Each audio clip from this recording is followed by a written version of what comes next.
Before he was an emperor, before the world knew his name, Napoleon Bonaparte was just a boy from a small island, with nothing but ambition, grit, and a mind sharper than any sword. Napoleon was born on August 15, 1769, in Ajaccio, Corsica, and if you think he was born French, think again. Just months before his birth, Corsica had been sold to France. And if you ask young Napoleon, he wasn't French, he was proudly Corsican. His family was minor nobility, but far from wealthy. They spoke Corsican and Italian at home, and young Napoleon only started learning French at the age of 9, with a thick accent that he never really lost.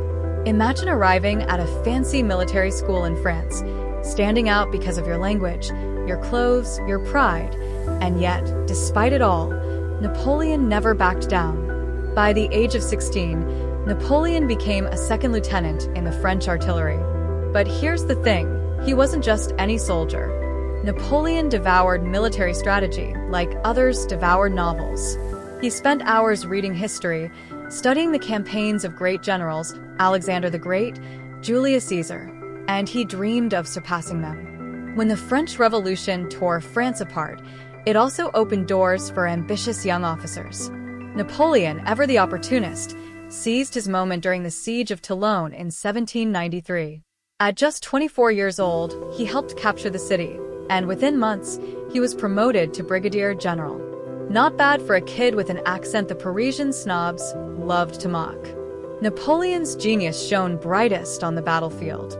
He wasn't just fighting wars, he was playing three-dimensional chess. He mastered the art of speed and surprise, hitting enemy forces where they least expected. At the Battle of Austerlitz, one of his greatest victories, Napoleon faced two larger armies and crushed them. His secret?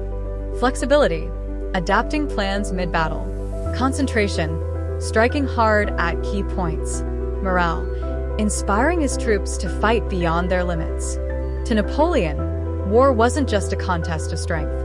It was a test of the mind, and he had one of the finest. But Napoleon wasn't just a military man. He knew that real power wasn't just taken by force, it had to be built. In 1804, he introduced the Napoleonic Code, a set of laws that made sense.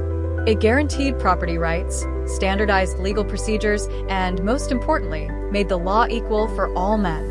No more feudal loopholes. No more aristocratic privileges. Today, his legal ideas still form the backbone of civil law systems across the world, from Europe to Latin America. Turns out, building a fair legal system might just leave a bigger mark than winning any battlefield.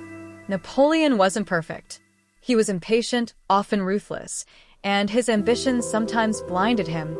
Think disastrous campaigns like Russia in 1812. But his mind? It was something the world had rarely seen. A photographic memory, an unmatched ability to process information at lightning speed, and a confidence so deep that even exile, twice, couldn't completely break it. Whether you admire him or criticize him, there's no denying. Napoleon Bonaparte changed the face of history with nothing more than his wits, his willpower, and a lot of guts. From a boy on a small, rocky island, to the emperor of almost all of Europe, to a name that echoes through history, Napoleon Bonaparte proved that where you start doesn't define where you can go. See you next time, and don't forget to take a bite out of history.